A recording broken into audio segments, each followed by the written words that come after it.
Let us not frustrate one another. You have a role as Parliament to hold us to account. We accept. No space for the corrupt. Uhuru's tough talk and warning to Parliament. They refused to come before us. The President will establish a tribunal. They will go before that tribunal. Going for the jugular. MPs vote to have JSC members investigated.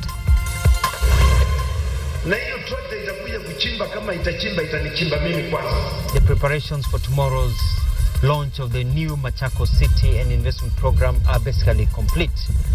Behold the city of Machakos. Mutua gets the last laugh. That the bill contains provisions which are unconstitutional. And no gagging, please. Nyachai team cautions Parliament.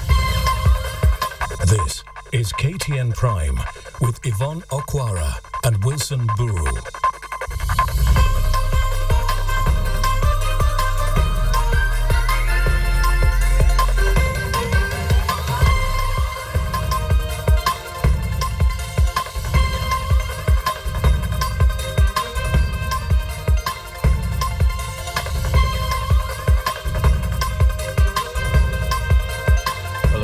Evening and welcome to the most comprehensive bulletin in the country. This is KTN Prime.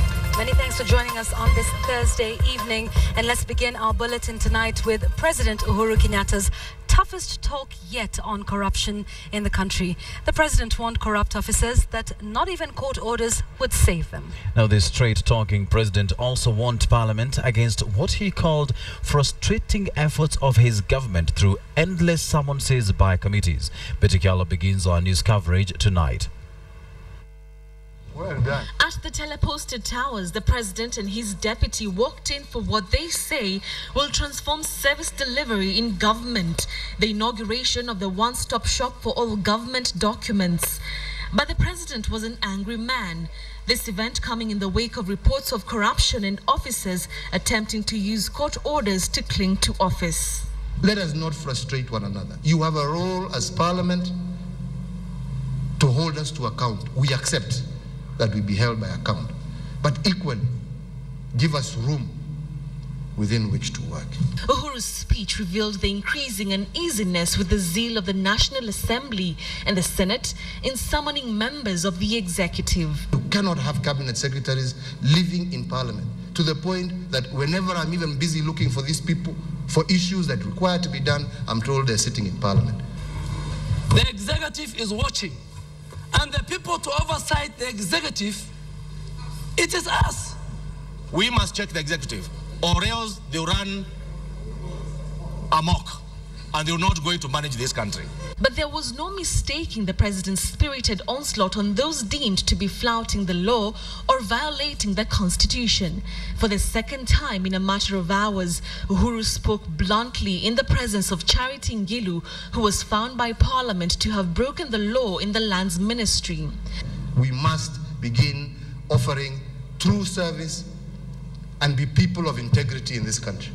In the Ministry of Lands and all these other departments, please recognize that we must change. We are not going to do things the same way. We're not going to have immigration officers sitting there and yet it is clearly known hawa ndio wanauza ID cards kwa magaidi ambayo wanakuja kutuua hapa. Alafu ufikirie utaenda kotini urudishwe kazi. Fine, koti ikisema urudi kazi, sawa. Kazi ni mshahara, lakini sio ofisi. Utakula mshahara lakini utaikula nyumbani ukilima shamba yako huko, hiyo ni shauri yako. However, the president avoided any mention of what action, if any, he would take on cabinet secretaries like Ngilu, who are accused of violating the constitution. Betty Kialo, KTN. Now that story brings us to a big question tonight, and we are asking, do you think the judiciary and parliament are frustrating Uhuru's fight against corruption? Do you think the judiciary and parliament are frustrating Uhuru's fight against corruption? Do send us your comments on the number 22155. Start with a yes or no, followed by a brief comment. We'd love to hear from you. We'll be sampling your views at the end of this newscast. You can also get us on Twitter at KTN Kenya, at Yvonne Okwara, and at Wilson_Mburu. Keep your tweets and texts coming. Also, the president will now have to appoint a tribunal to investigate 6 members of the Judicial Service Commission following a parliamentary vote. The National Assembly blasted the commissioners for refusing to appear before a House committee. The 6 commissioners are accused of, among other things, seeking to interfere with the fight against corruption in the judiciary. Patrick Amimo has more. The supremacy battle between the judiciary and parliament played out on the floor of the House when members debated a motion seeking removal of 6 commissioners of the Judicial Service Commission over allegations of serious violation of the Constitution, gross misconduct and incompetence. They criticized the High Court order that warned them against discussing the report on the floor of the House, as well as the 6 commissioners for defying summonses to appear before the Departmental Committee on Justice and Legal Affairs. A lot of respect for Justice Odunga, a very clear mind. But I think he's been subjugated by the JSC to the extent that he issues those orders that he has issued. And we can't obey those orders. This is a commission spitting in the face of the representatives of the people. Even the president can be impeached by this House. Even the president. So now you ask yourself, who does the JSC then report to? When you are summoned, even if you do not want to respect the summons, you have no choice. It is not a matter that you need to make a choice upon. Reactions were mixed over the report's recommendation to the president to form a tribunal to investigate the 6 commissioners. JSC is there to enable the functioning of the judiciary. So in terms of the threshold, I'm qualifying. But these Judicial Service Commission commissioners who are paying themselves 80,000 per sitting have now abandoned their role, Mr. Speaker, and have taken up the role of the Chief Registrar of the High Court. Let them be taken through a tribunal. Let them, if they are cleared, we want them back. But if they are not cleared, of course they must face the full force of the law. I want to support this report because this report is giving us the first step towards rooting out corruption.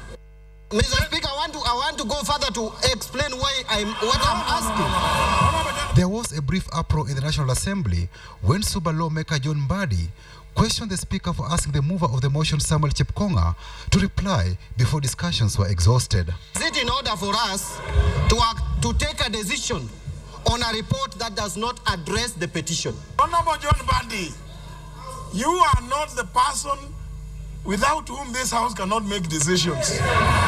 After the heated exchanges, the motion was put to a vote. The ayes have it. The Speaker will now write to President Uhuru Kenyatta, notifying him of the National Assembly's decision for him to appoint a tribunal to investigate the 6 JSC commissioners. The JSC registrar this week told the High Court that in the event Parliament adopts the report and forwards recommendations to the President, JSC operations will be paralyzed and grind to a halt. Patrick Amimo, KTN. Now, it has been over a month now since KTN aired a heartbreaking story of the scourge of cancer in a tiny village in Marsabit.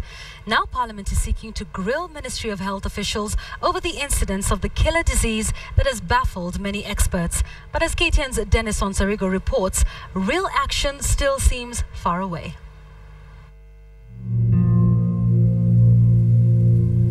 The faces of young children and their parents are coming to a killer disease in northern Kenya. Images frozen in time of a ravaging condition that appears not to have moved the national and county governments into action. It has been 1 month since KTN ran an investigative story on the plight of residents of Karigi, Maikona, Kalacha and Bubisa. Residents who continue to die of throat, stomach and lung cancers. KTN's investigations desk wrote to the Ministry of Health and even went ahead to hold a telephone conversation with the Cabinet Secretary, James Macharia. It has taken 3 weeks for the ministry to respond. Through a report, the National Assembly now says it is in a position of a statement prepared by the Ministry of Health. Once we've interrogated the report, then if we think there is more input that we expect from that report, because we want to, once we are presenting to the National Assembly, this is an issue of public health concern. The report will shed light on the government's response to the alarming number of cancer cases that have claimed more than 70 lives since 2009. Some of the cancer victims KTN interviewed a few months ago have since died, and many more are staring death in the face. Residents of Marsabit blame the killings on oil exploration carried out in the larger Marsabit County 26 years ago. Residents here claim a multinational company might have buried radioactive materials in the Chalbi Desert. Once we have that kind of information, then we'll be able to ask them to appear before the committee, and we'll be able now to look at what is happening in Marsabit, what is the best way forward, how would we be able to manage the case, and what would be the message that we'll give it to the people of Marsabit. This is not the first time that Parliament will be probing the effects of the terminal disease. In 2009, an interministerial committee recommended that residents of Marsabit be provided with alternative sources of drinking water. That did not happen. For now, the victims of the killer disease will have to wait. Dennis Osarigo, KTN Prime. Now, the Constitution Implementation Commission has called on President Uhuru Kenyatta to reject the Kenya Information and Communication Amendment Bill, terming it unconstitutional. The CIC spoke as the media fraternity swore to use all legal means to protect media freedom in Kenya. The Constitution Implementation Commission is warning the president against signing the bill, citing sections of which it says violates the Constitution. If enacted in its current state, in other words, if the president assents to it and it becomes law, this, in our view, will inadvertently erode the gains provided for in the Constitution to ensure freedom of the media. Media practitioners have also put their feet down, saying they won't rest until the contentious sections are removed. We are warning them that journalists in this country are not going to take this lying down anymore. We are going to fight on the print newspapers, we are going to battle on the airwaves, and we are going to swarm the digital platforms and fight back any attempts to whittle down media freedom in this country.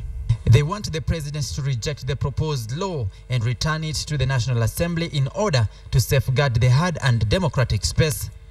We are warning them to watch this space and watch the coming days keenly on the actions we are going to take. The bill proposes hefty fines for journalists and media houses perceived to have broken the code of conduct, capping the fines at 1 million shillings for individual journalists and 20 million shillings for media houses. Kenya is joining the ranks of our neighbors who are only comparable to failed states when such laws can be passed by the National Assembly. We say that Kenya is going also to become the notorious country with the highest fines slapped on a journalist in the whole world. But amid the uproar, the National Assembly is getting ready to begin debate on yet another controversial bill on the medium. The Media Council bill is also contested by the media over sections that seek to give the Cabinet Secretary greater say in the management of the industry. Pushed to the limits, the media is now ready to pick a battle with the National Assembly over the controversial communications bill, with the only remedy to forestall the clash being the president not signing the bill into law, while the media says it is out to secure the democratic space and civil liberties that they say the National Assembly is out to stifle by approving that particular bill. Samogina, KTN, Nairobi. Now, it is not just the media that is in the crosshairs of Parliament. Now many sectors, including the civil society, are seemingly shaking in their boots as MPs consider various actions that could muzzle them. KTN's Linda Ogutu takes a closer look at what may just be Kenya's first parliamentary dictatorship. The March 4th general election handed the Jubilee government what came to be described as the tyranny of numbers in both the Senate and the National Assembly. In essence, the numbers would ensure that as a majority, they would have their way on every important issue before Parliament. We in court, and let me put you on notice, we shall never be party to this. We will not. We will let you do what you want. Can you withdraw in silence? The resultant effect of Jubilee's numerical superiority has been the crippling of the opposition. CORD and its members have been unable to act to check and highlight the excesses of the majority. CORD has been unable to expose any weakness in government policies or to remain a vigilant watchdog over action and inaction of the government. They have since lost the power to oppose wrong policies of the government, which is an essential part of a democratic process. Mr. Speaker, the media claim that the members of the Communications and Multimedia Appeals Tribunal shall be appointed and controlled by government. Na habari yakisambaza habari ambao wewe hupendi, unaweza kumtoza faini ya shilingi milioni 20. Huo ni ukandamizaji wa hali ya juu kabisa. With the strength of the opposition in check, the next logical avenue to highlight key issues in government and highlight wrongs is the media. And in what seems like the perfect move to silence the fourth estate and bring it under control, the Jubilee government has come up with 2 bills that will effectively ensure the media is too scared to step on the government's toes. Our position as editors and journalists in this country is that we are opposed to it, we reject it, and we encourage the president to live by his word. If enacted, the Kenya Information and Communication Amendment Bill 2013 and the Media Council Bill 2013 could stifle media freedom, independence, and, as the Constitution Implementation Commission has confirmed, violate the Constitution. It would essentially sound the death knell on freedom of expression and media freedom in the country. But they have not stopped at the media control. In their crosshairs now are the non-governmental organizations which have been the backbone of the civil society over time. A proposed law now seeks to regulate the flow of foreign funds. It seeks to cap the amount of foreign funds NGOs can get to 15% of their budget. This could cripple the NGOs which have been vocal in expressing their opinion on government activities. Somebody coming in now to limit funding for civil society or public benefit organizations to 15%, after which you have to seek approval of the government, does not make sense.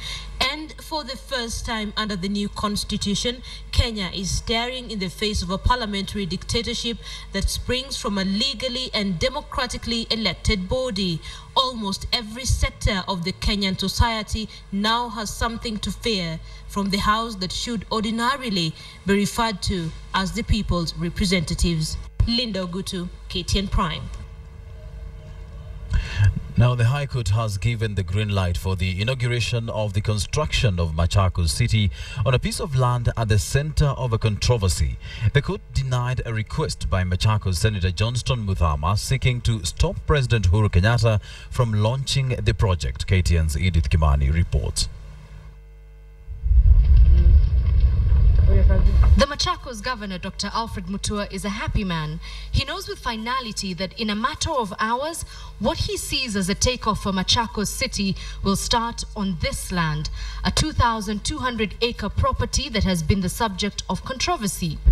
Construction has been going on, the tents have been set up, and we are looking forward to hosting President Uhuru Kenyatta and investors. This is no thanks, ironically, to Dr. Mutua's biggest critic and senator of Machakos County, Johnston Muthama. In recent days, Muthama has accused Mutua of land grabbing. According to Muthama, the land on which Machakos City is to stand on belongs to a veterinary training institute. Through his lawyer, the senator went to court in an attempt to stop the launch of the city, but Judge Korir says the inauguration will go ahead even as the case continues. This is an application in which all sides must be active when orders can be issued. With that ruling, Dr. Mutua got his go-ahead to continue his preparations, and he wasted no time assessing the bleachers, gardens, and even food ahead of the president's officiating day. And so all these machinations you've been seeing running around, people trying to stop and sabotage this program, it is not because there's anything wrong going on. It is not because the land is not there. It is because they are asking, how can this continue and I have not eaten something? Even with his current victory, Dr. Mutua will still be expected in court next Tuesday when the case challenging ownership of the land will be heard and determined. For now, however, all roads lead to Machakos County for the presidential event. Edith Kimani, KTN. And of course, we're all looking forward to how that saga unfolds tomorrow with the launch of the Machakos City. But here's something else to look forward to tonight, right after this bulletin. It is Thursday night, so you know Jeff Koinange is on the bench on the rooftop. in the city center of Nairobi. Jeff, today is one of those fiery shows yet again. Tell us what you have for us. That's right, Yvonne. Get ready for a bench that can only be described as volcanic, for lack of a better word. I got two guests. We're going to be talking about everything politics, from the latest move by what seems to be a rogue parliament. Now they're going after the JSC. This after approving a bill that would censure the media at some point. Draconian bill that takes us back half a century, that it's awaiting signing by the president. And of course, there's censure motion against Lands Minister Charity Ngilu, among other things. And don't forget, United Nations Security Council meeting to defer or not to defer the case against Kenya. Who better to talk about all these issues than two learned, experienced political analysts, oh yeah, and very loud as well. Tony Gashoka, Dr. David Matsanga, on this very bench by the pool. You know somebody's going to end up in that pool behind me. And one more thing, Yvonne. If G4S doesn't show up tonight, I've got my own fire extinguisher. Let's get it on. Sit back. Oh, my goodness. Hashtag on Twitter, @KoinangaJeff. SMS number 22155. It's on. Get ready.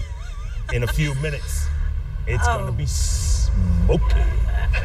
Back to you, Yvonne. Oh, Jeff, it's definitely on it. What else can you say with Jeff Koinange, really? He's come well prepared in case G4S doesn't make it. And there's also the pool right behind him. Absolutely important for you to watch. Don't miss that. Jeff Koinange live coming to you right after this bulletin. I cannot get over the fact that he's got a fire extinguisher. I mean, this is... But what do you expect? It's Jeff. Yes, and it's the two loudest people on JKL. So, yeah, he definitely needs it. Yeah. But let's get on to some more serious issues now. President Uhuru Kenyatta has been talking very tough on corruption, and he has also accused Parliament of frustrating his efforts of fighting corruption. And tonight on the BQ we ask, do you think the judiciary and Parliament are frustrating President Uhuru's fight against corruption? Do you believe, or do you think the judiciary and Parliament are frustrating President Uhuru's fight against corruption? You can reach us by text message 22155. You can also reach us on Twitter at KTN Kenya, at Yvonne Okwara, and at Wilson_Mburu. Here's one tweet. Joseph Wangondu, you say, yes, there are too many court injunctions, parliament sittings, and unnecessary sideshows instead of real action. Now we're going to take a short break right now, but don't you go away, because after that we'll have more.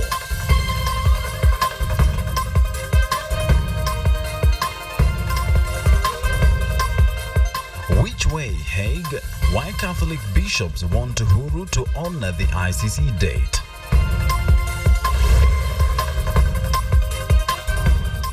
Na sisi ni Wakenya, tunaomba serikali wafikirie namna ya kutusaidia. Tunataka shamba ili tufurahie kama Wakenya wengine.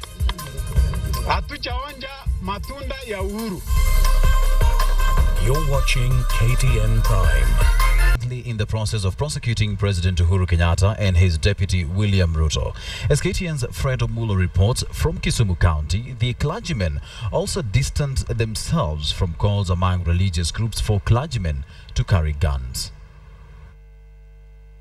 In their annual address to the media, where they expressed their concerns, the bishops had a few succinct words regarding one of the biggest challenges that is shaking the establishment. While we appreciate that the ICC tribunal has considered to make the timetable fairly flexible, we urge all Kenyans to become united and patient, allowing the court process to run its course. The statement that differs significantly with the government position comes at a time when local and foreign efforts are underway to have the cases thrown out altogether. The bishops also distance themselves from calls to arm the clergy. We also disassociate ourselves from demands by some religious leaders for arms to defend themselves and their flock.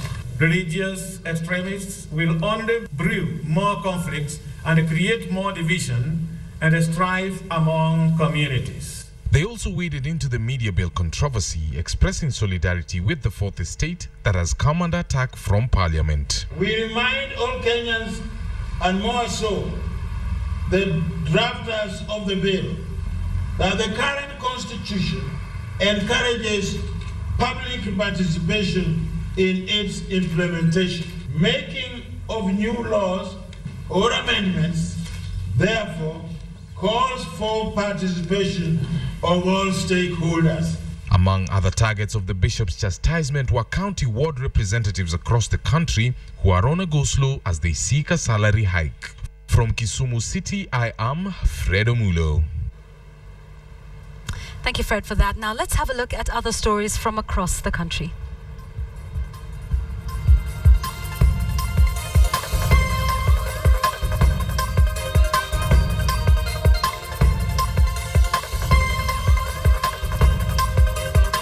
Women and girls.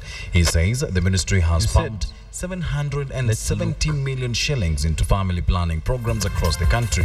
The Global Development Forum Director Family Program, Elizabeth Lule, noted that there is need for education, training and youth empowerment at the rural level to curb teenage pregnancies. Elsewhere, fear gripped Gatuthini village in Kirinyaga after a headless body of an elderly woman was found in her house. The body of the woman was discovered by her son when he went to look in on her. Police mounted a search for the missing head, only to discover it inside a pit latrine within the compound.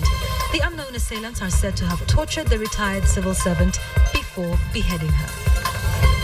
And in Naivasha, a man in Mai Mahiu killed his wife before taking his life as his children watched. He hung himself in his bedroom hours after strangling his wife. The man, who is said to be a sand harvester, had earlier quarreled with the mother of four, resulting in a fight which led to the deaths. The man was rescued by his two children after he tried to hang himself the first time, only to lock himself in the house again later and taking his own life. And now it's time to have a look at how your money is doing. And Bonnie Tunya is in our business studio, ready to give us business. Good evening, Bonnie.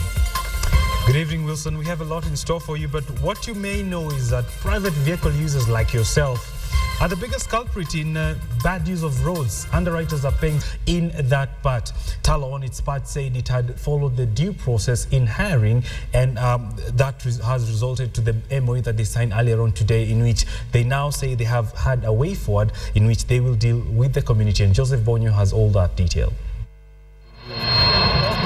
The confrontation with the Turkana community 2 weeks ago saw the farm evacuate its staff and halt activities at its Block 10BB and 13T in the region. The locals had wanted, among other things, job and supplies opportunities in the oil fields. One thing that is so key that we have discovered as the leadership, Talo do not disclose their information to the community. They don't give information to the community. As a result of that, it becomes actually difficult to understand in terms of employment, how they hire, in terms of procurement, how they do it. It becomes actually difficult. With only issues having been ironed out, the farm is expected to return to work on Friday. The MOU signed with the ministry guarantees non-disruption of operations as well as areas of benefit for the central and county governments and also the local community. We have a much better understanding of the issues that caused the events 2 weeks ago.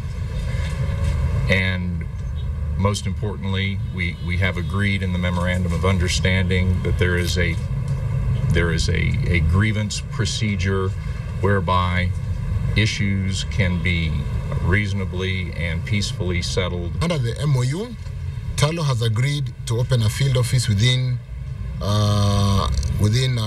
1 month to facilitate grievance management. Talo has committed also to continue offering tangible benefits to local communities in the area of employment and local tenders, and together with the government will pursue capacity building initiatives in order to enable local communities and Kenyans in general to access opportunities in this nascent oil, gas, upstream sector. Currently, the oil exploration farm has 5 blocks it is operating on. It has already announced finding of oil deposits in 4 wells, some that have met the commercial threshold. Joseph Bonyo, KTN Business. The National Transport and Safety Authority will set a curriculum to be followed in all driving schools in the country. The assertion from the Ministry of Transport and Infrastructure comes as the Association of Kenyan Insurers singled out private motorists as the worst violators of traffic rules, now with the underwriters paying out 7.7 billion shillings in claims under motor private insurance class.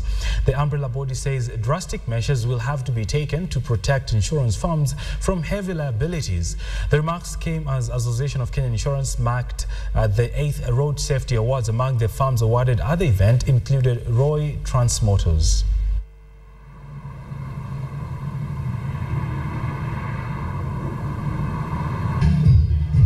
Thank you so much. Well done indeed. Thank you so much indeed. Receiving that award there, Roy Transmotors. All driving schools will be operated under the NTSA approved curriculum and must meet minimum standards before being licensed to offer training. And we'll have 3 categories of driving schools: for private use, for heavy commercial, and for PSV vehicles. You have to apply separately and take people through different curriculums. You can see, despite the fact that motor insurance forms a big percentage of the premiums that we write, it is riddled with all manner of challenges and is a loss maker. Next is a story that has been on the headlines in the East African region for weeks now, and Tanzania is in the East African community to stay and must be respected by its neighbors. This is the message by President Jakaya Mrisho Kikwete, the message he gave in Parliament this afternoon. Philip Kitani has all that report. Sababu ya wenzetu watatu kuamua kufanya mambo ya usio jumuiya yetu peke yao, kwa kweli sisi hatuelewi.